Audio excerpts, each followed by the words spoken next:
Let me ask you something, and this is a serious question. If AI made a costly mistake in your business today, who's responsible? Who's responsible for that mistake? Not who feels bad about it, but who's actually going to be held accountable for that? Hmm. So if you had to think about this for more than a second or two, that's the gap. And that's a gap worth closing in your business. This is mistake number 5 from my top 10 AI mistakes I see small business owners making every day right now. Right now. And it's all about letting AI act without controls, without permissions, without review. Little dangerous there, folks. So look, we hold our people to a standard, right? We review their work when needed, right? We approve decisions before they go out when needed, right? So we have accountability when it comes to our actual team members. But what about AI? Right? In most businesses, AI is operating without any of that structure. None of it. That's the problem, right? It's nice that we're trusting.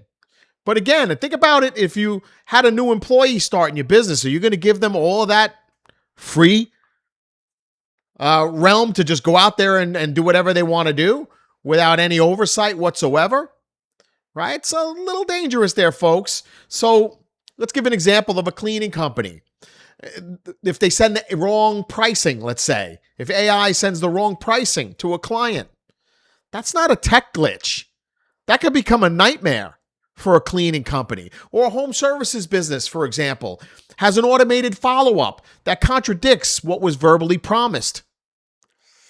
That's not a software bug either. We can't blame technology here. And that second example is a great example. I've written an article in the past about traditional automation versus AI automation or agentic automation. And there are reasons and places why you should use either, right? So these are the kinds of things that happen when there's no governance in place. And that's the big word here is governance. And your name is on all of this stuff going out, folks. So every output, every communication, and this is what you got to think about. Every decision that AI makes on your behalf of your business, is on you at that point. So I know no one likes talking about this. I get it. It sucks. It really does. And it sounds like a bunch of corporate red tape crap.